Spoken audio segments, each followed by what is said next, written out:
हमने वृद्धि और विकास के बारे में देखा था। इस वीडियो में हम लोग विकास के प्रकार के बारे में अध्ययन करेंगे। तो विकास के निम्नलिखित प्रकार है। पहला है संज्ञानात्मक विकास, दूसरा है सांवेगिक विकास, तीसरा है नैतिक विकास, चौथा है भाषाई विकास और पांचवा है सामाजिक विकास। तो आइए एक एक करके सबका अध्ययन करते हैं। पहला है शारीरिक विकास। शारीरिक विकास में मनुष्य के शारीरिक बनावट, मांसपेशियाँ, हड्डी, ज्ञानेंद्रिय इत्यादि का विकास होता है। इसको मोटर डेवलपमेंट यानी कि गामक क्रियात्मक विकास के अंतर्गत अध्ययन कर सकते हैं। इसमें हड्डियों पर नियंत्रण होता है, मांसपेशियों पर नियंत्रण होता है ताकि वातावरण के साथ समायोजन किया जा सके, जैसे बैठना, चलना, दौड़ना। इन तीनों क्रियाओं को करने के लिए शरीर का मजबूत होना अर्थात हड्डियों पर नियंत्रण होना, मांसपेशियों पर नियंत्रण होना आवश्यक है। अब देखते हैं कि गामक क्रियात्मक विकास को कितने भागों में बांटा गया है।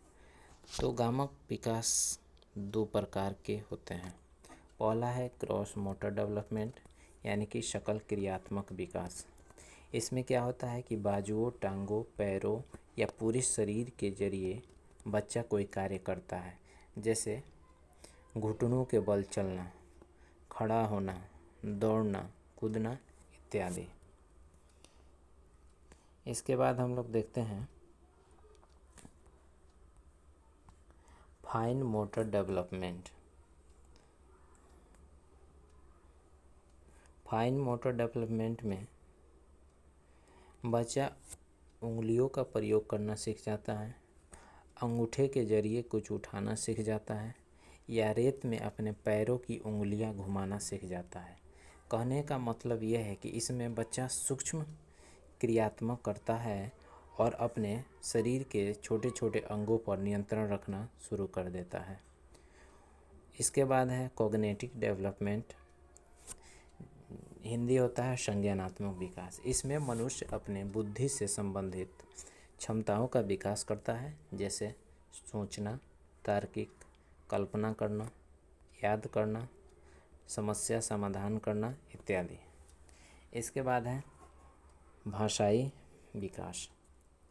भाषाई विकास के अंतर्गत हम लोग देखेंगे कि बच्चा कैसे भाषा का विकास करता है और उस भाषा का प्रयोग एक दूसरे से बात करने में या अन्य कार्यों में करता है।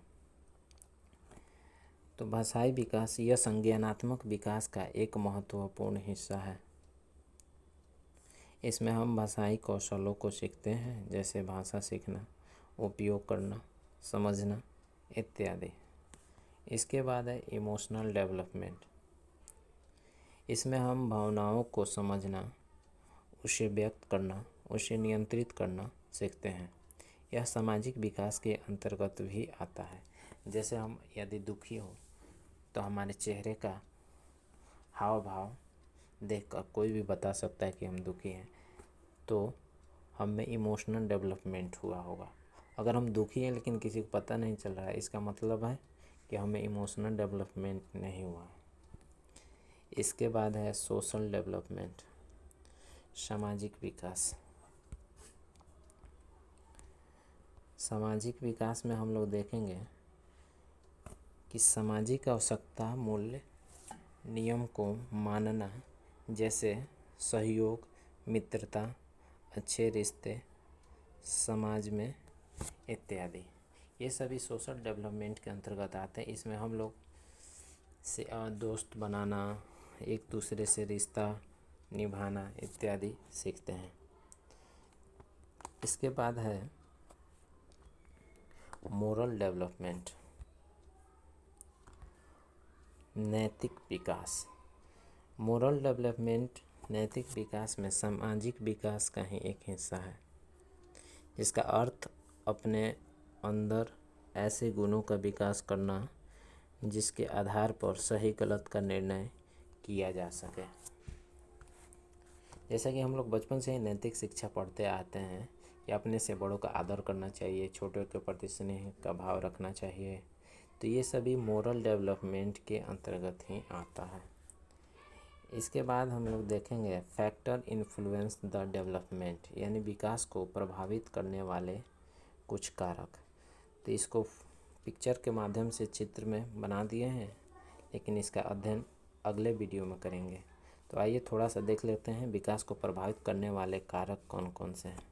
तो पहला है सामाजिक कारक, दूसरा है वंशानुक्रम, तीसरा है वैज्ञानिक एवं संवैधानिक कारक, चौथा है बुद्धि और पांचवा है संवेगात्मक।